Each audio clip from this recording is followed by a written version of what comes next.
Hello, everyone, and thank you for joining us for today's presentation. We are at the start time for our presentation. I know a few people will still be logging in. This is a highly registered webinar, and we're expecting a lot of people. But we will offer this as a recording for review. So keep an eye on your inbox in the days following the event. And we'll make sure we send out a link to that recording either to review or share with a colleague. Also, if time allows and we can manage it, we will address questions at various points. So please direct any questions through your chat and or Q&A window, and we'll do our best to get to questions as we can. So without much ado, I'm going to go ahead and introduce Jason Smith, who's going to take us through today's presentation. Thank you, Ray Swanson. Thanks for the organization of this great webinar. We're pleased to present all about Microsoft WVD and how it impacts you. A lot of questions in the industry at this point in time because Microsoft has done some many innovative things with the introduction that's pending of Microsoft WVD, and there's a lot of questions. There's even some great deal of confusion in the market. Sometimes at times I think some of it's purposefully almost by some vendors, but this hopefully will clarify many things for you. I'm Jason E. Smith. I'm the Vice President of Products at Liquidware, and we've been working with Microsoft for over 2 years on the WVD, on what's now called WVD. So we're pleased to see that it is under the public preview now and just about to be GA soon. We'll give you the details of that in the coming slides. In today's presentation, we highly encourage you to submit questions through the chat window. So just do that through the go-to chat window, and we'll get to those time to time throughout today's presentation.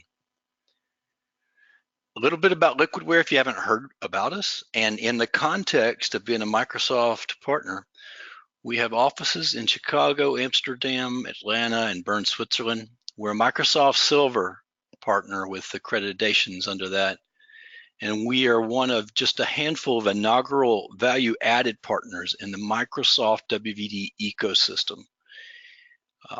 We have been known in the industry for leading VDI adoption, virtual desktop infrastructure adoption, since 2009 when our company was started.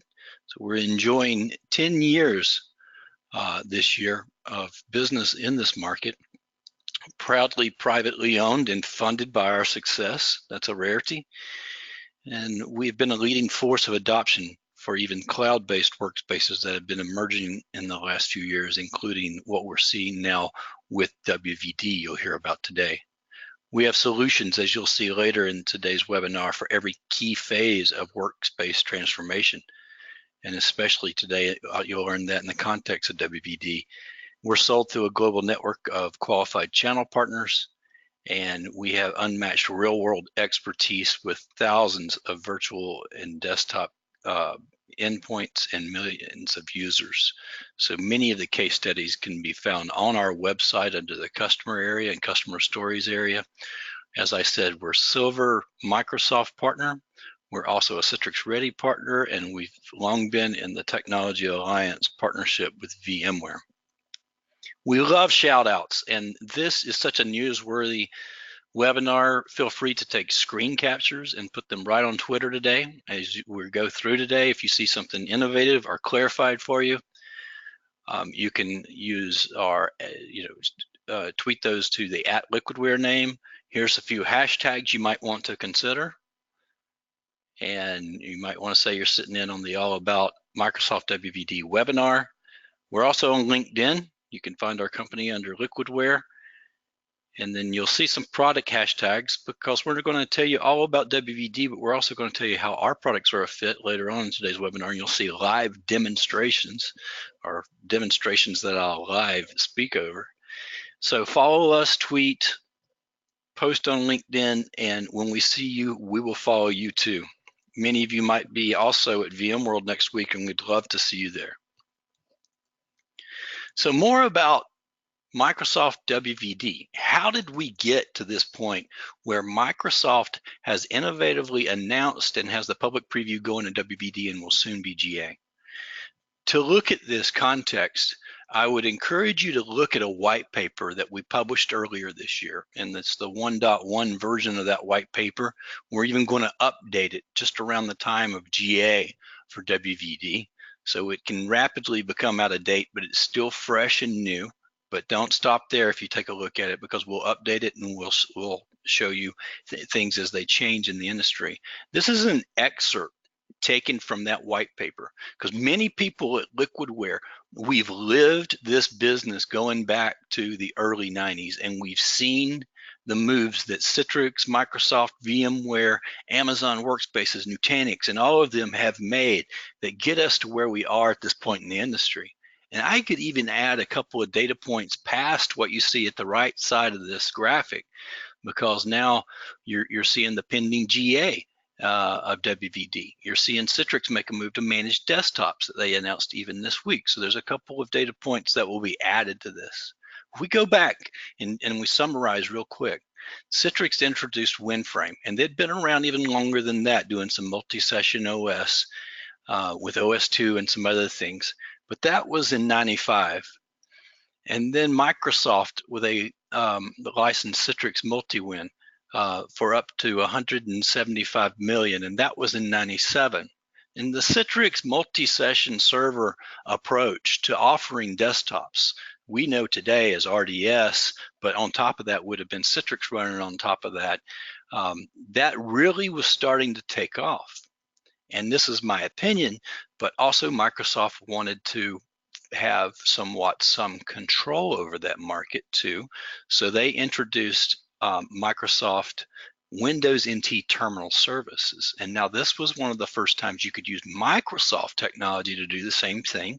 We know that purely as RDS today, but Citrix within the same week, the same month, maybe even the same day, I went back and researched some of this. Like I said, I lived it, but they introduced MetaFrame on top of terminal services that same time in 98. You start to see a pattern here in today's introduction of WVD and the time frame in which we are living. We're starting to see history repeat itself in a slightly different way. So let's fast forward several years as we enjoyed a time of growth with Windows NT Terminal Services and Citrix doing well in that market and building that market up. And they introduced Zen Desktop. They acquired the Zen server software and relabeled a lot of their technology to Zen Desktop and Zen this and Zen that. And VMware also that same year, yes, indeed, it was the same year, introduced VMware View. It wasn't called Horizon yet, it was called VMware View. And they had dabbled in some of the VMware workstation market and some of the things before that, but this was the first enterprise way that would actually compete with virtual desktops or create virtual desktops. And then Citrix and VMware got into the virtual desktop market, not server-based computing, but it's similar, answering a similar need to VDI. Fast forward several years later, well, there was some attempts at cloud. I would be remiss if I didn't mention some attempts at taking some of these services and putting them in the cloud, and some of those were successful, but didn't gain a huge amount of traction. Amazon announced Amazon Workspaces. That's a desktop as a service turnkey solution on Amazon in 2013. Of course, that's hosted on Amazon's cloud. And in last year, there was a couple of big moves that were made where Microsoft announced WVD. Nutanix bought Frame, interestingly enough. And now that's called Xi-Frame, and that can be an on-prem or cloud solution. And WVD, though, from Microsoft would be Microsoft taking the approach to hosting desktops in the cloud and making it very Azure centric. And don't lose sight of that when you think, why is Microsoft doing WVD? It's because Azure is a very important business unit, of course, to Microsoft, and hosting desktops on Azure means a lot to Microsoft, and they own the Windows OS, so why not make it very attractive to host desktops on Azure. So that's why you see a lot of entitlements surrounded around that and other things. In other words, let's take a play back out to 1998, where Microsoft takes a little bit more control of the market because they see it taking off, and it can obviously benefit them for business reasons and also help the entire community grow with standards on the cloud. And so they announce WVD, and now we find ourselves in the public preview and about to go GA, but also with other moves happening with the Citrix Managed Desktop on Azure, which is somewhat like pure, as my term, pure WVD, and has some benefits if you have some entitlements, and also VMware likely to make some noise next week. So that gets us where we are. So this is an excerpt from this white paper. I'd highly encourage you to visit our website and download that white paper. You'll see a link at the end of today's webinar. So what is Microsoft Windows Virtual Desktop? And I give the source credit here, majority to Microsoft for these bullet points. But my word, though, turnkey, it is a turnkey cloud desktop based on Microsoft Azure. And that's turnkey when you're using all of their infrastructure. Now, that's an important bit that I'll stress several times today. When you're running my term, pure WVD environment, you're also on Microsoft's infrastructure and also using multi-user 10 on their infrastructure. So these are the parts of WVD. Multi-user 10 experience, that's a new OS. I'll talk more about that on the slide a little bit later about what that is. But you can virtualize Office 365 Pro Plus running in a multi-user virtual scenarios more easily. It's more integrated. And there's also benefits in there. I'll talk about what those entitlements are to help that run even better in a virtual environment. You can provide Windows 7 virtual desktop experience. You get free extended security updates. More detail coming on another slide about that. It's a scalable service to both desktops and apps. So think about it as being a new version of RDS hosted on Azure. And also, even when you're purely running in it, you don't even have to worry so much about the infrastructure. They're Azure managed by Microsoft when you're purely running in it. So a lot of benefits there. It's deeply integrated with the security and management of Microsoft 365. And of course, it's available through the partner ecosystem. And the public preview is underway now, and you can even sign up for that. It's open to the public, and then the availability is planned for the second half of this year. And that could come at any day. That could come 2 weeks from now, but they've said by the end of the year. In my opinion, we might want to look for some big high points in the industry on or before Microsoft Ignite, and that comes out, a little bit later. But any time could be a great time, I believe, for them to make it available. They let the public know that it is feature complete as of about 10 days ago. And so that was a big milestone as well as they're headed to their GA. So are you licensed for WVD? Licensed, or you'll hear that word entitlement, entitlements, in plural even. So I'll talk about the entitlements in a bit, but can you get WVD as an organization? So the following licenses do qualify for WVD entitlements, right? So if you want to, let's first talk about the most innovative operating system. Again, this is it's Windows 10 multi-session or Windows 10. And think about that. So think about the Windows 10 multi-session as being a modern replacement for server-based computing like Server 2019 RDS. This is the most innovative operating system. Again, I'll reiterate that in a moment. Think about Windows 10, in this case on WVD, as being like a VDI session of Windows 10, or Windows 7 also being a VDI type Windows session. If you're on any of these licenses, Microsoft 365, now, right, pay attention there. Microsoft 365. I didn't say Office 365, and most of you know the difference, but Microsoft 365, which is a way to license Windows and also includes Office entitlements. And those types of licenses seen there, F1, E3, E5, A3, A5. Some of those are very basic. So in the examples that I use, that Liquidware uses when we're talking about potential cost, we drop out some of those models, like the F1 is a pretty basic use case. More common are E3, E5, for example.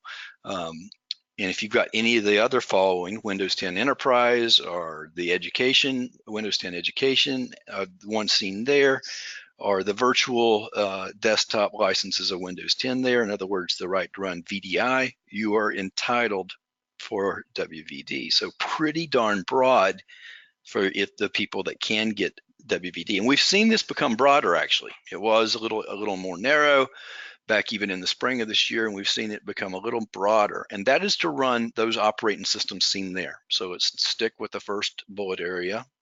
Now let's move down to the second bullet area. And this may be surprising to many of you, but to run Windows Server 2012, 2016, 2019 on WVD, you have to hold an RDS license or a CAL in that area with active SA. And you're thinking to yourself, wow. And I thought to myself, wow, while I was doing the research of this, this means virtually anybody that's already entitled can move to WVD. And so this is pretty far-reaching and has ramifications. So you need to pay attention to WVD, and especially, I would say, the infrastructure differences of running WVD RDS yourself or with an Azure managed environment. And you see the note there. And this comes from a Microsoft staffer who blogged about this. So this comes from a Microsoft source. So there's no additional charges apart from Azure Compute, storage, and network billing usage, which we can help you compute some of that with our cost calculator that's available on the Liquidware page. I'll tell you more about that in a moment. So what are WVD entitlements? Okay, so it's very important, and I want to pause here and ask you again, if you would tweet, if you found any of this interesting, if you want to grab a screen capture of any of this and tweet, we would love to see this. Of course, I'm part marketer at heart, so feel free to take pictures of screenshots of any of this and let people know what you're learning today. So what are the WVD entitlements? For organizations with qualifying licenses, I just covered that on the previous page, the entitlements include the following: Windows 10 multi-session. They've also called this Enterprise Virtual Desktop, so don't be confused. You hadn't seen the EVD so much since the launch, but it's still a term. It's the same name as Windows 10 multi-session. That's an operating system, right? We'll go over that again in a minute, what that's like. You're also entitled to have Windows 7 virtual desktops, and then you get free extended security updates, because there's a deadline fast approaching in January, just a few months, where you're going to pay very high prices if you continue to run Windows 7. I've got a slide on that detail in a moment. Optimizations for Office 365, so you also get the Office 365 containers and profile containers that they recently acquired from FS Logic, so you're entitled to that too. And now you see that these are called entitlements. So if you have any of the licenses seen on this previous slide, you have the entitlements seen here, multiple entitlements. So you can use all or part of these in different environments. So maximizing your use, you'll be using more of these. You can migrate existing Windows Server RDS environments to Azure. Say what? Yes. You can migrate existing Windows Server RDS environments to Azure, and that's something that's been overlooked. You're running Windows Server RDS environments on premise today, including those that have big platforms running on top of them. You can move those over to WVD. It's a WVD infrastructure. Think of the cost savings that you could enjoy by doing that. So the next bit is WVD infrastructure that you're entitled to. This is managed Azure-based infrastructure to run a WVD environment. Don't overlook this value in this. So many of you are also customers of big platforms like VMware or Citrix, and they have great value in them, but don't overlook running pure WVD on Microsoft infrastructure, where you could see some of your biggest cost savings. So it's a huge benefit. And don't let anyone talk you out of considering this if you're considering WVD. So you can leverage other bits of this in other Azure hosted desktop environments without going to the WVD infrastructure, but you're not going to enjoy the biggest ROI that you might be able to get if you're not considering managed Azure infrastructure and the control plane from WVD. So If you're confused or been confused with WVD, don't be alone. Jack Madden wrote a story about a week and a half ago in brianmadden.com. It's a Tech Target publication. So you can see how all this gets confusing. If somebody says they're just supporting WVD, or you hear somebody saying they're running WVD, you might want them to try to be specific, so you're talking apples to apples. Are you running it on WVD infrastructure, or are you just using some of your WVD entitlements? Okay, are you just running Windows 10 multi-session on Azure? So you're not running all of WVD that you could be enjoying for the true overall ROI benefit that your organization may see. I hope that we've made that clear on this slide, because this is where I believe where a lot of confusion is currently in the market about WVD. This is a Microsoft slide, so let me be very clear. We did not create the slide, but this is more about the bits of WVD when you're running it in a pure environment. And from here forward, I'm really going to focus on that pure WVD infrastructure environment. WVD, Microsoft has touted, has been designed to keep what we had thought of before as RDS environments simple, right? To start to host those in Azure based on new technologies. So we've still got some commonalities from on-premise environments, or if you're running Windows in the cloud today.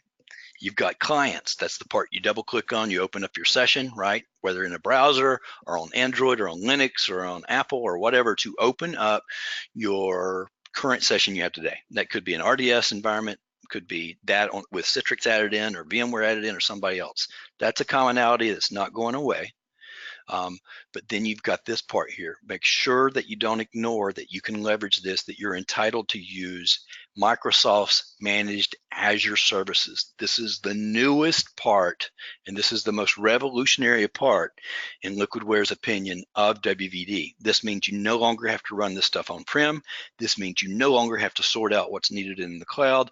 A lot of these things, including the broker, the gateway, web access, and basic diagnostics for the session, and Azure, that are all tied back to all the needed resources such as Azure AD and Azure SQL databases, are indeed there as part of your WVD entitlements to fully leverage. Okay, so this is what I mean by a pure WVD environment, this part in the middle.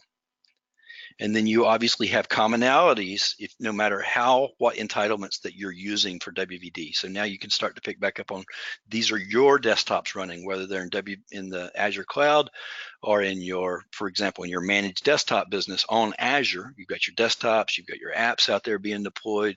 Maybe those are from being installed, or maybe they're virtual apps from AppV, or maybe they're Liquidware Flex app. You've got your own Active Directory that you're managing, and your user profile server that is also entitled to, you're entitled to use FSLogix through that to make profiles stick, to make Office 365 robust. Again, I'm speaking to a Microsoft slide, but I wanted to draw out and let you know, if someone's asking you, if any of your trusted system integrators are asking you, do you want to consider WVD?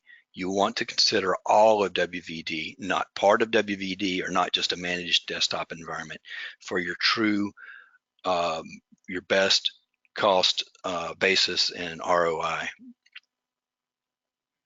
So what is the multi-10 session OS about?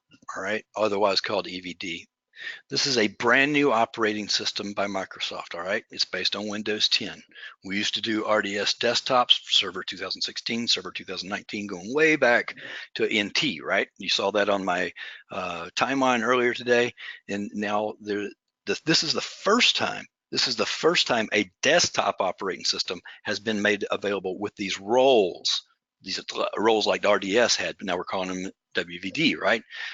This is an operating system, and as long as it runs on Azure in the cloud, you're entitled to use it. That could be in the core, pure WVD infrastructure, that could be in your Citrix environment or your VMware environment, or others. You would be qualified to use this OS as part of one of your entitlements, right? So it touts many things. The enterprise security is the latest way to do this. The other operating systems are quickly being seen as legacy running ways to run RDSH, like to provide that session host. So even Server 2019 to run those on-prem. Even Microsoft has indicated that, you know, this is their legacy. Doesn't mean that they're they're not going to support them, that they are fully supported, but Windows 10 multi-session is seen as the most innovative way to run RDS, now WVD, because it's based on the desktop we all longed for throughout history when we were doing server-based computing, because there's a lot of workarounds to make desktops look, to make servers look like desktops when you're doing multi-session computing. A lot of that goes away and user adoption is enhanced. EVD stands for Enterprise Virtual Desktop. Again, that term's not always used, but sometimes it's used in tandem with Windows 10 multi-session, new operating system. Office 365 Pro Plus is embedded, very much a part of it, because it's one of your entitlements anyway, if you qualify under most things.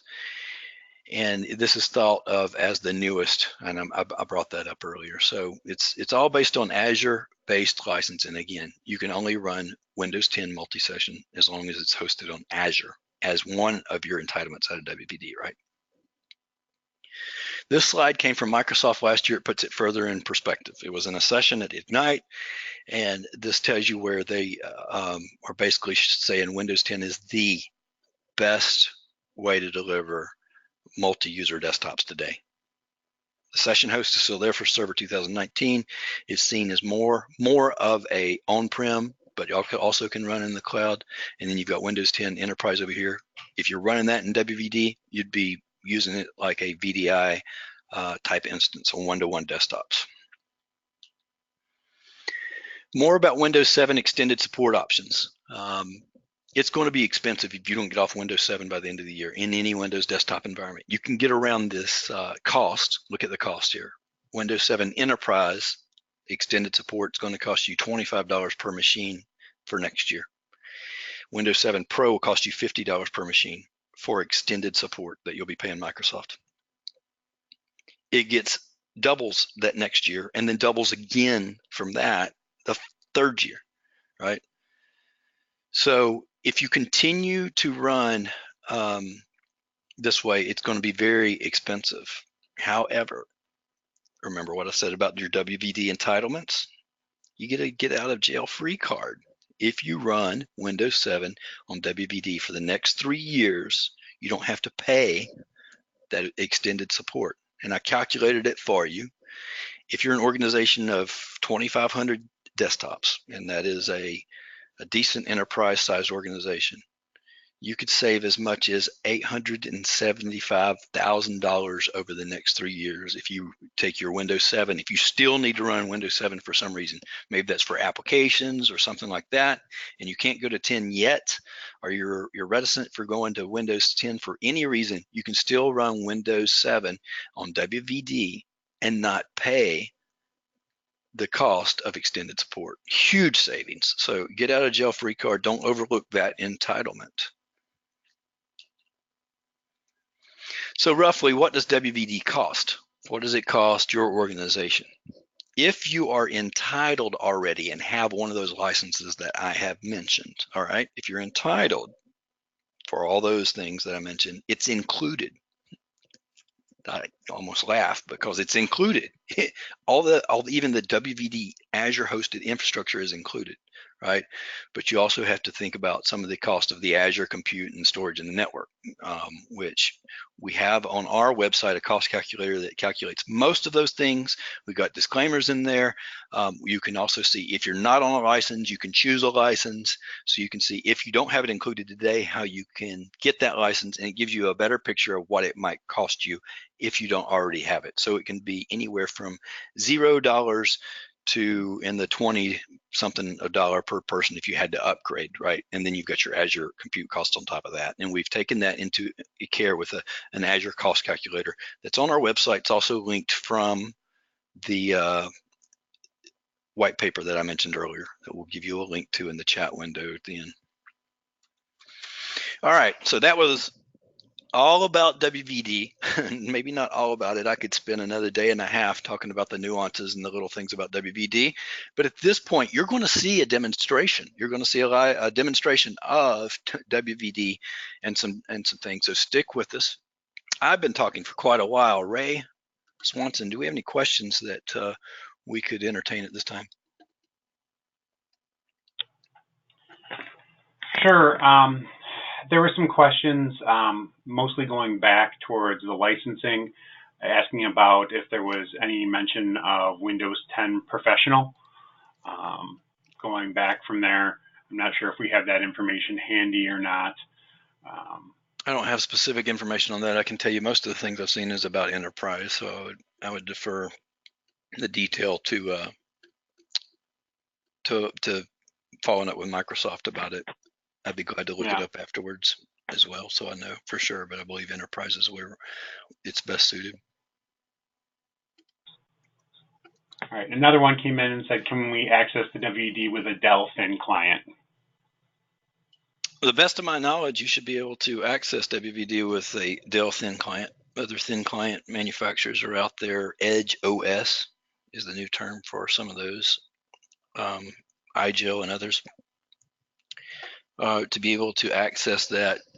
So if you're running Windows 10 embedded, for example, that'd be easy because any agent can run on that. It comes down to the agent and the client. And some of these newer clients, from what I understand, are still being developed. If you want to run it on pure Linux, I understand some of those. There's some ways to do it today, but for the best experience, some of those are in the works right now, whether that's through Microsoft or by partners. But yes, thin clients are definitely a provision for WVD as far as being able to get on to WVD, just the same way you've always been able to get on RDS. It just all comes down to the client, to the agent. And Microsoft already has updated their agents to support WVD across all the popular platforms, and maybe even Linux coming soon. That the Linux part is more rumor that I heard, but I believe it is true. All right, so let's move on into what Liquidware does to help you plan and onboard for WVD, and we'll show you the demonstrations today. So whether you are at the planning phase, which we all are for WVD, or the onboarding or production phase, we have solutions that can help take you through those. And these are things that you need to be considering no matter who you use, to be clear. Even if you don't use Liquidware, you need to develop a methodology for moving your users and your infrastructure over to WVD, or what had been your infrastructure over to Azure-based or Azure managed, when you're looking at the full benefits of WVD. So when you're in the planning phase, you want to assess your current application use. You want to find out how your desktops are being used today. You want to design, think about what your base image should look like. It's just like VDI, for example. You want to see which apps should be in the image. Do you have an application strategy for moving apps across, whether you're going to do some app virtualization or if you're going to do layering, and you want to test and optimize. And obviously by doing this, you're able to save time, have a complete methodology to move over. You eliminate guesswork when you've done this stage correctly, and you can validate and baseline things from your old environment to the newer environment to prove it out. So if you're doing a proof of concept, you can measure success. When you're onboarding users, you want to think about how can you do that in the smoothest way possible. Is it possible to do a zero downtime migration? In other words, all the way down to, you say, here is the agent on your desktop WVD, double click on it, and when the user opens it up, does it feel like their last desktop? Are there applications there? Is their profile even there? And were they down at all? Can you really do zero downtime? In other words, you as an administrator not work over the weekend or from Friday night to Sunday to liven up 25 new users or 100 or 200, but to come up with an automated process, select the ideal groups to go over, automate the migration. Again, you can deploy and validate the experience that moves across the user experience. And of course, this saves hours and hours of guesswork. User state migration tool, not quite up to the task because you have to bring users down. They have to be down for a point of time where you run a process on the old PC, and it can be hit and miss and difficult to scale USMT to the enterprise use case. Once you move into production, you want to be able to make sure that this environment is just as robust as any other desktop you had provided them. If it was a legacy RDS type environment, Citrix environment, VMware environment, you want to make sure that users still are able to be as productive as they were. And you can give them the applications that they need, whether that's through newer technologies through layering, or did you put them in the base image, or did you use newer technologies which can put things in the base image and then cloak or hide them in there. Can you monitor and troubleshoot the environment? Do you have visibility to the entire environment? After all, you've not only moved this from an on-prem environment in a common use case to the Azure cloud, but you're seeing and have less visibility than you ever did before. So you need basically user experience agents to run on different parts of the infrastructure.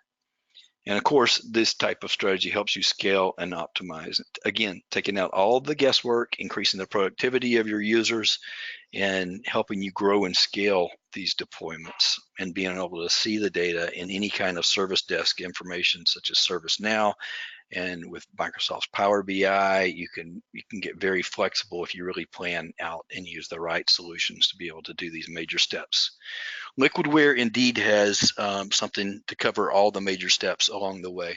We have full user environment management that works with FS Logics by bringing in and being able to have zero downtime, giving you full user environment management, and the differences in there largely being context-aware settings and several features that enterprises demand while still running and enjoying your FS Logics entitlement. Application layering in the term of FlexApp is a solution that can bring in applications at boot time, login time, or click to layer. And then we have monitoring diagnostics through Stratosphere UX, which helps you onboard and baseline experiences, troubleshoot them, and gives you great visibility. These solutions work across not only WVD, Citrix, VMware, but they also work across physical desktops as well. So whether it's physical, virtual, or cloud, you can provide consistent, adaptive workspace management across all of your desktops. So you might be thinking, I'm entitled to use some of this because I have this or this or this platform, right? Well, in WVD, you don't have a lot of this stuff, right? If you go to pure WVD and you want to enjoy that, the best ROI, we provide a lot of these things, and we work across all of your desktops so you can have a seamless onboarding experience. We're partners with WVD for many reasons, but one of the most interesting things that we do in a WVD environment is we can provide application layering, and that is to assign apps to unique users across multi-session Windows 10, which we already support, and even the server operating systems. We complement other application strategies, including SCCM, MSIX, AppV, and others, because we can package up an AppV application, and we can layer it into an environment. We can also attach an MSIX application. So we're already doing some very interesting things in there, and we're working with other MSIX attached technologies that Microsoft is even looking at, and you can expect some demonstrations out of both of us in commonality upcoming at Microsoft Ignite. This allows you to deploy applications on top of the base image very quickly and keep the environment very dynamic. We give you multiple deployment options that I mentioned earlier. This really can streamline your environment. Your base image comes in, and the applications by department gives you the ability to rapidly deploy these applications. You can even control specific delivery to user groups within your enterprise. So the HR department gets one set of apps, the financial department gets another set of apps, yet they're still on the same Windows 10 multi-session. We'll still call it a server because that's what we all kind of know, and they still are all on that same one without having to create an entire server farm or multiple instances or multiple base images to do unique applications across them. You can have session isolation, and you'll see that across many desktops. All right, I'm going to show you a quick demonstration of FlexApp in an environment that is powered by WVD, pure WVD on WVD infrastructure. And what we have first here is we have a session-based desktop. As we log into this, what you're going to see is what a desktop would look like powered by WVD, FS Logics, bringing in the core profile, and also some things in the base image. It's a pretty vanilla desktop. It would be as deluxe as you had built it out. If you wanted to start putting apps in the base image, you could do so, and we've actually done that here. We put the the Office 365 Office Suite in here. Remember I talked about how it's an embedded experience in Windows 10 multi-session? Well, we have that here. And that's the only thing we have in this base image. So keeping it light and tight, really light and tight. And that's all you would get. You would start having to build things on top of that, right?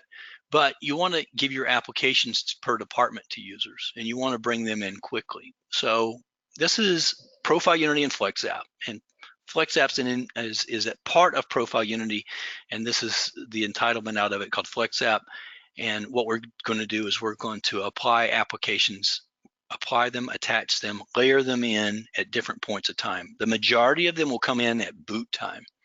And then we'll add another application at on a user level. In other words, we could apply it on a user level. And in that case, it would be the Azure Storage Explorer, as you see here. And then we bring in Edge as a click to layer. In other words, that app won't even be attached until the user clicks on it. So we're just going to put a stub icon out there. And our FlexApp technology works across, and we're rolling out the configuration here. Our FlexApp technology works across any type of Windows deployment. Also works in Citrix, VMware environments, and others. It's very easy. It focuses directly on applications. So now that we've activated these configurations, let's open up that same desktop. Okay, this is the same base image that didn't have anything in it. We're going to have to restart the server machine because we're doing many at boot. But this is the same exact base image. We did not have to install applications at all. They're going to be layered. They come in from VHDs that are hosted directly on Azure storage. So it's very much a strategy in line with WVD as being in Azure. Or if you're in any other environment, it could be the cloud of your choice. Now that we've activated that, you'll see that user come in, we'll have over a dozen applications that hit the same base image. They were never installed. They are that quickly brought into that. Profile Unity is running the configurations for FlexApp here, telling who the user is, what applications get applied to them. Over a dozen applications are now in this environment. And then you see these two at the bottom, Azure Storage and Microsoft Edge Dev. So Azure Storage, the Microsoft Azure Storage app was a per user app, but this one, the Microsoft Edge application, now that one is a click to layer. You see it is not even a full icon, it's an XML file. That's because we leverage that XML stub icon that only when the user tries to launch that application will mount it. You also see Cisco's WebEx in there, but you've still got the base images in here, right? You've got Outlook in here. And Outlook, and I'll show the integration of this in a moment, Outlook will integrate with Cisco WebEx as if it was natively installed.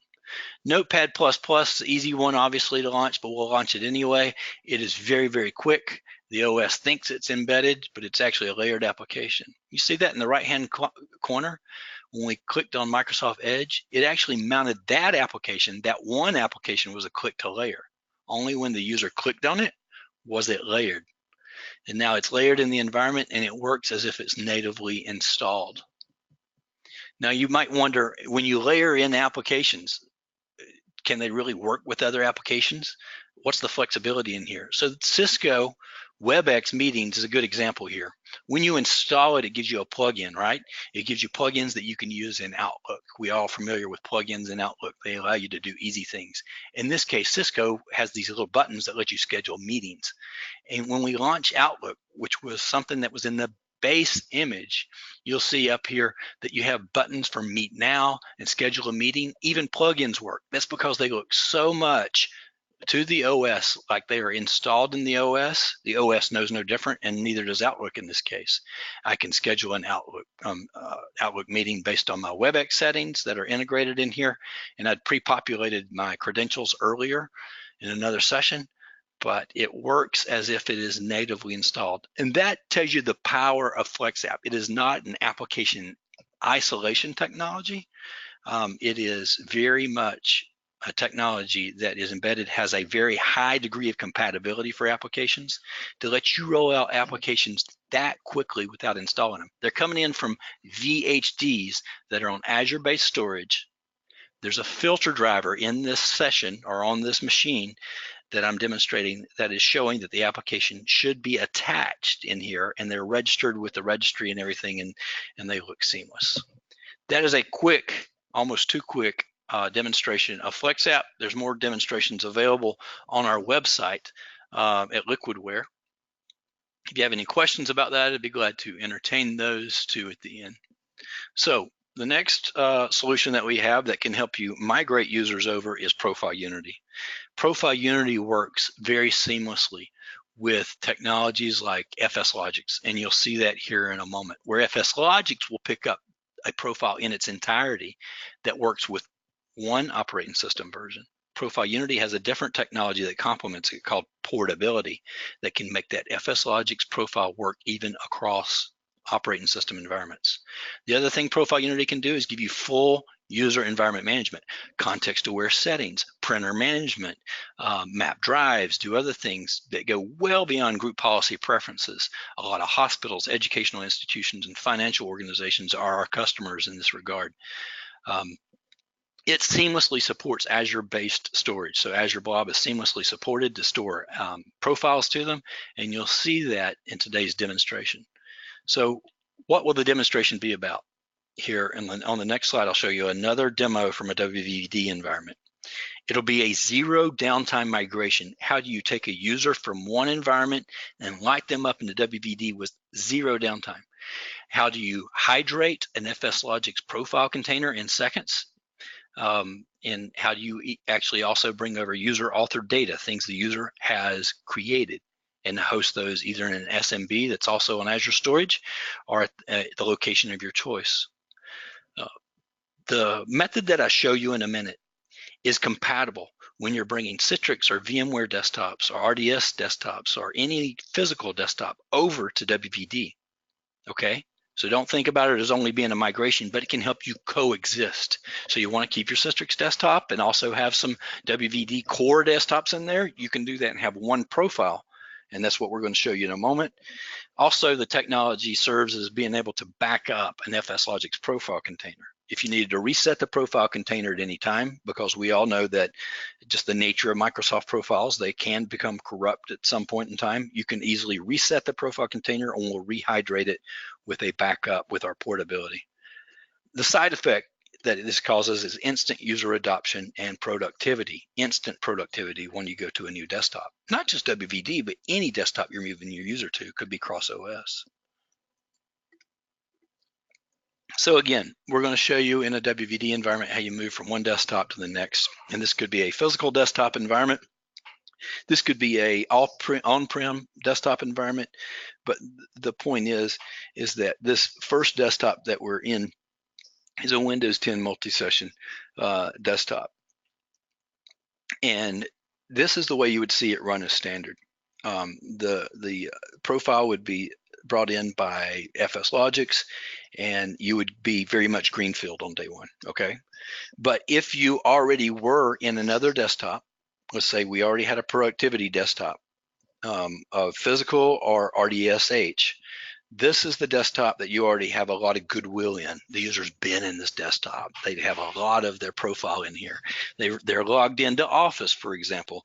They have their profile in here in one format, because this is Server 2016, I believe, and they are very productive because they have bookmarks in here. This represents their legacy desktop environment. It could be RDS on-prem. It could be hosted in another cloud. It could be a physical desktop, but they have a lot of goodwill in here. They even have user-authored documents that need to come along with them if they're going to be lit up and productive in WVD right away.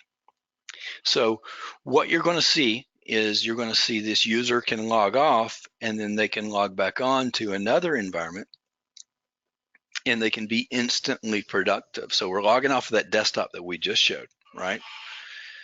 And now we're going to go back to a session-based multi-session Windows 10 desktop. So right now, Profile Unity is harvesting the user profile in one format, in this case, Server 2016, and it's also making sure folder redirections are in place, and we're going to harvest the user authored data to other places. All the goodwill of that machine was harvested that quick. And where did we store it? We stored it to Azure-based storage. Here we've got an Azure-based area, and we are showing you that the profile, in addition to also running FSLogix in a moment, we have a compressed version of the profile there. Now let's log on to the same machine we logged on earlier, and you'll see instead of having a vanilla experience, a very basic experience, you'll have a robust desktop, a familiar desktop to the user. This represents a move from any platform to another. At this point, Profile Unity is hydrating the FSLogix profile container that would have been very vanilla because the first time they logged on, they wouldn't have anything in there. And we're bringing back user-authored documents into that environment. So now when the user logs on, they even see shortcuts on their desktop that they had previously. Those same shortcuts that were in their desktop where they had been productive are there. And could be just more than Office, could be a lot more. We'll look around this desktop and we'll see that they also have other things in here like bookmarks, and they also have access to their user authored data in this environment. So once we open up Internet Explorer, you'll see all the bookmarks are in here. And what you just saw is zero user downtime, moving a user from one platform to another. And this could be to move them from one platform to another or to coexist them with another platform. We hydrated the FSLogix profile container across different operating system versions, and that's not possible with any other technology. And we also create a backup of it. And now that you also have full user environment management capabilities to do context-aware settings, printer management, a lot of things beyond group policy preferences. We're just opening up and confirming some of the other user settings that moved across. So in the essence of time, I'll move on to our next slide so we can get to a few questions and answers. So the third thing we talked about was planning, right? Planning and making sure that you can move over to WVD and that you have a plan.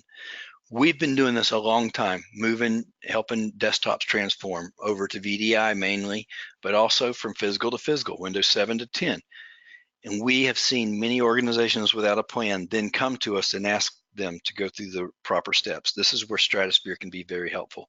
It can help you assess and plan for WVD in this use case. You can run it on your legacy desktops, and it can start to give you fitness characteristics for users that may be ideal candidates as well as machines to move to WVD. It gives you end-to-end visibility once you're live in those environments. It gives you one consistent way to look at all desktop user experience across all desktops, so you can baseline them and move them across. You can use it for first-tier support with your help desk to be able to see what's going on end user machines. As I said earlier, baseline and then prove out your new desktops are better. So you can use it in a proof of concept to validate them. I like to say it gives you decision support to move more desktops over to a new platform, in this case, WVD. You can leverage other things to get our data out and to incorporate it with your existing reporting engines such as Power BI, and to be able to get information in ServiceNow and other things. It has other benefits in it, other way to optimize CPU and RAM, and to take action in those areas to where you could have a consistent virtual desktop experience. In this case, a Windows virtual desktop experience. Here's some examples out of the major use cases. So to baseline and onboard users, you can use it to run in the legacy environment and give you a fitness score across users and machines, and start to identify users and machines for, in this case, ones that are fit to go over to WVD or ideal first-line candidates. You may suspect a group could be virtualized with WVD, but we'll help you validate that and give you decision support for that. After you have gone into production, even with a POC or afterwards, we can give you full diagnostics, and we go deeper and broader than any other monitoring stack in the industry. And as you see here, you get one comprehensive user experience score across the left. How good, fair, or poor are their likely their user experience in an environment, not just WVD, but any desktop. You can start to see why across there. Maybe they're starting to get into the yellow zone, or we actually have a red zone that's not seen here. And is it the login delay? Is it something else like soft page faults? Are we having disk IOPS over here that are spiking at different types of the day? Is it latency based? You can start to see root cause analysis for any of your virtual desktop environments. This gives you unparalleled visibility after the fact. So not just for assessing desktops and applications to go over, but to give you a very deep look. The solution can also be used, as mentioned, for first tier help desk support. So you have someone call the help desk and say, my machine's running slow. You can go in and you can see data going back to anything from one day to the previous hours to the previous month to see what has caused a downward trend in user experience for that user. You can use it for validation. In this case, we're showing a report from the physical desktop to the virtual end desktop. Which one is indeed better? The login delay here is one of the frontline items. You can look at the physical desktop, had a shorter login delay than the virtual desktop in this case, so you might need to upsize the virtual environment. And this was in a VDI environment, not a WVD environment, to be clear. But then you see enough metrics here that actually justifies out that the result is indeed better for the overall user experience on the virtual desktop in this case. And again, this gives you decision support to grow and scale deployments, and also give you root cause analysis. You can get in there and look deep and see where your user experience has fallen down and what parts of your infrastructure may need to be right-sized or your hosting increased. To recap, we've got solutions for all those phases we outlined earlier. Whether you're transitioning to a desktop like WVD, we can harvest the user profiles in the legacy environment and light them up, as you saw in today's demonstration.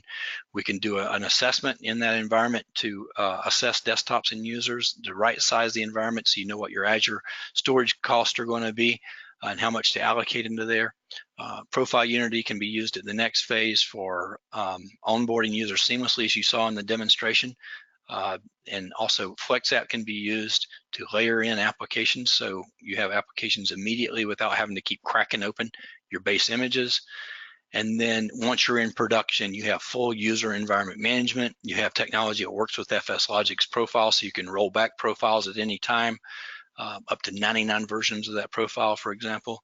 You can back them up. You can you have your ongoing secure policy management, so you can lock down desktops with the full user environment management, and you can do that ongoing monitoring that I just showed you in the screenshots prior. So that is our suite. We sell it as a suite known as the Adaptive Workspace Management Suite, Liquidware Essentials, and you can also look at them as individual solutions. The white paper we mentioned earlier and other resources are mentioned here. Ray, if you could put some of those links into the chat window so they can click on those, that would be great. This white paper is a version 1.1. Many of the things and concepts you saw about WVD are in this white paper here. It goes into more depth into some of the things like that timeline and also the ways that WVD came to market. It's a very interesting read. The cost estimator, there's a link there to that. It's also inside the white paper. And then we've got a joint solution brief also on our web page under the area for solutions in Microsoft. So you can find a lot of these things on that page, by the way. But I would encourage you to look at these. They were written purely, especially the white paper, as I hope you agree this webinar was, from an education standpoint, to truly clear up any misnomers about what WVD is and how it's available, what your entitlements are, what a pure WVD environment might look like compared to a hosted desktop environment on Azure. I'd be glad to entertain further questions that may have come in today's webinar. Ray, if you could help me out by posing a few of those. Someone asked, what applications can be layered with FlexApp? FlexApp that's a good question. FlexApp has a compatibility rating in the area of 80 to 90%. Complicated applications such as Office can even be layered into an environment. certain applications that might apply to all users, though. You need to think about a complete application methodology. Certain applications that apply to all users, such as Office, they'd be better suited for the base image, right? Because it's just easier to, and the performance is going to be the best in that base image, and it's going to work across all users. FlexApp, very ideal for department assigned applications. So now you get your HR applications, your financial department applications. If you're on a college campus, you can do it by lab. If you're in a hospital, you can do it by employee type and role. So any application, really, virtually any application is ideal for FlexApp. Things you don't want to FlexApp: virus detection, things like that might need to be scanning way early up in the boot process to be there. You don't want to do that, obviously, but there's very few applications that cannot be FlexApped, and if they can't, we're also have capabilities to leverage other technologies like attaching MSIX packages or running. We can layer in Microsoft App V packages.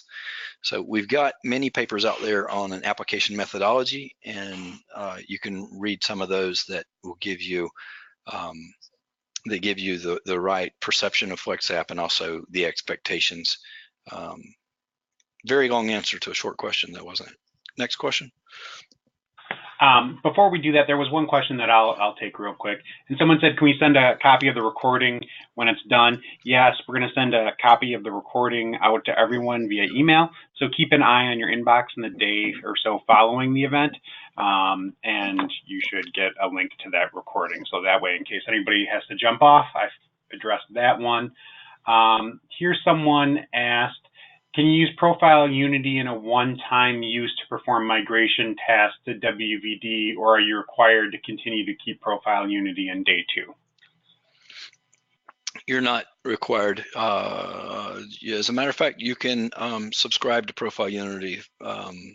It's available on a subscription basis. We'd be glad to discuss that with you. But I think the main question is, could I use it to bring users over, and for whatever reason, if I didn't see the full benefit of user environment management, being able to run things as admin, going beyond group policy preferences, and maybe continuing to coexist across environments? Yes, you could back it out, and we leave the profile in native format.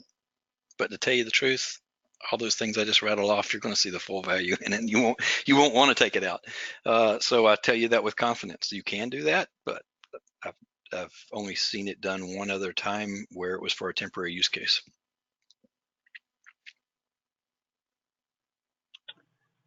Okay, let's see what else we've got here. There's quite a few here, so I'm just kind of sorting through. Can FlexApp be used for large software programs like AutoCAD, Revit? Yes, we've successfully done AutoCAD. I'm not familiar with the other one. I can, if you got the spelling of that, Ray, we may be able to follow up that person and see if that's one of the. Yeah, I've got it. We'll follow up separately on that and kind of move on to next questions.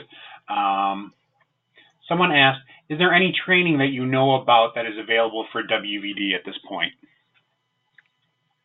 That's a good question. I've not yet seen that. I know that there are. I have heard about some of the influencers in the industry working on training programs, but based on the public preview, that's the majority of it. There's a lot of documentation out for that. I can tell you there's a whole discussion forum and things like that that are built out that will help you get support once you're in the preview. And and Microsoft is still very much enjoying your feedback if you get into that preview, and you can give them your thoughts on WVD. I would say it's a little early for formalized training programs because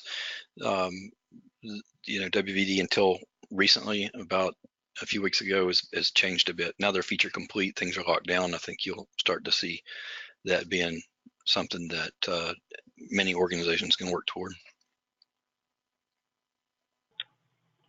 Okay.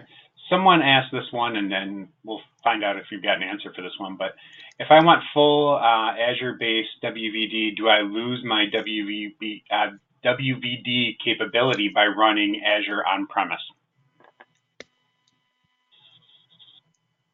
By running Azure on-premise, or by running their desktops on-premise, I think they're asking. Yeah. You should be able to coexist the two. Once you're entitled for WVD, you're entitled to use, is my understanding, whatever parts of the entitlements you want to use. You can use some of those on-prem, such as the profile container technology. You can use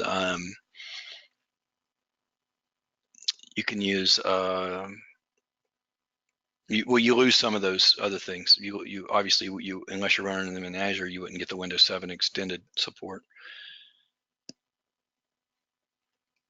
The part about running in the WVD infrastructure, though, is going to be more of a cost savings thing and a value to you, whether you see the value of doing it that way, because it's going to be, there's a lot of benefits to having that pure WVD experience rather than you can question your entire paradigm, how you've been delivering these desktops. I'll put it that way. Whether you should rely on pure WVD going forward, or whether you see merit in continuing the types of desktops you've been deploying on Azure and just using some of your WVD entitlements. Next question.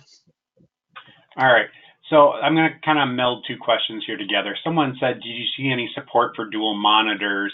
And someone else asked, will WVD need any additional hardware, software for graphics?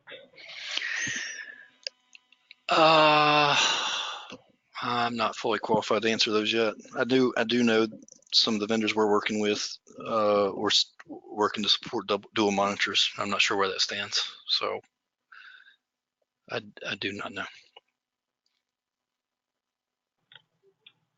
And this one, I think, goes back to the first demo that you did, and they said, so Office Pro Plus is included in the image. Do you know if that's the case, Jason? We have seen that is the case. Yep. When you're in the preview program, you can choose an image, and I believe that the one we're using there, I do know the one we're using there had it in it. Someone asked just simply ERP-based apps, so I'm guessing they're asking about FlexApp. Yes, we've successfully done many ERP-based apps.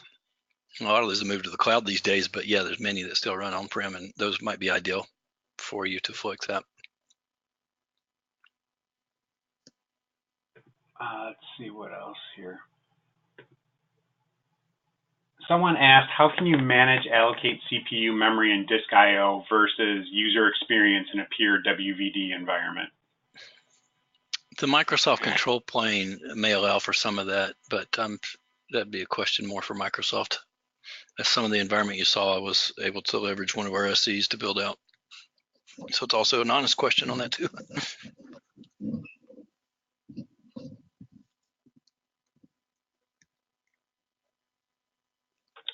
All right, let's see what else here. Someone asked, and this was earlier on in the presentation, if you could clarify when you talked about, I believe the word was software assurance from the first half of the presentation. Yeah, my understanding into that, where I listed it, it's under the Microsoft area, right? And I think that was to do with moving your RDS environments over. Software assurance is the maintenance program that you pay for with Microsoft. So if you're on a subscription basis, you probably have that. My thought is on that, as they moved some things over to a subscription basis, and it's a percentage of annual that you pay for them for continued updates and also support, right? So if you're under a support contract, usually known as SA, software assurance.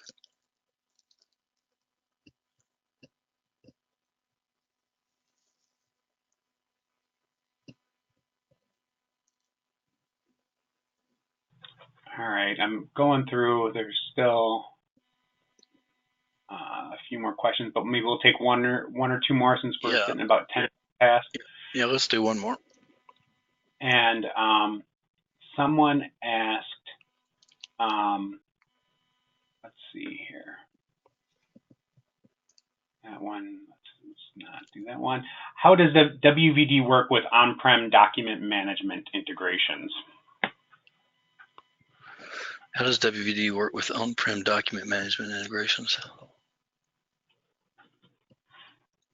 Depending on your endpoint, like a lot of the things, if you're indicating things like document management being scanners and inputs from peripherals, a lot of that's been sorted out based on even RDS technologies. So if you're repurposing an endpoint that has the ports on it that you wish to interface with things like that, a lot of that is supported today and has been supported for quite some time under even RDS. So it's dependent on sometimes your hardware, whether that's a robust thin client or repurposing a PC. Those provisions have been made through the agents that you get to through to get to WVD in this case. All right, so I guess that was the last one to wrap up. I really thank everyone for joining us today. I hope you've learned something, and I hope I've learned something too.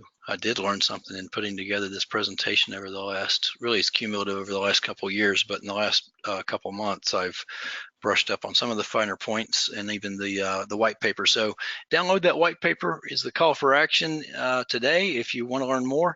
And we'll also be updating that likely within the next month or two based on the dates of when Microsoft goes GA, because there's some updates I'd like to put in it already, but there'll be more warranted very soon. We'll be at VMworld next week. If you're there, stop by and say hello.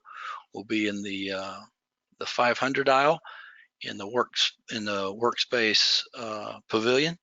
So we should be relatively easy to find, and we'd love to see you there if you want to say hi in San Francisco.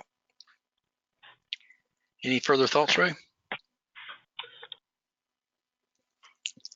Oh, sorry. No, that's it. You can visit us at booth 563 at VMworld.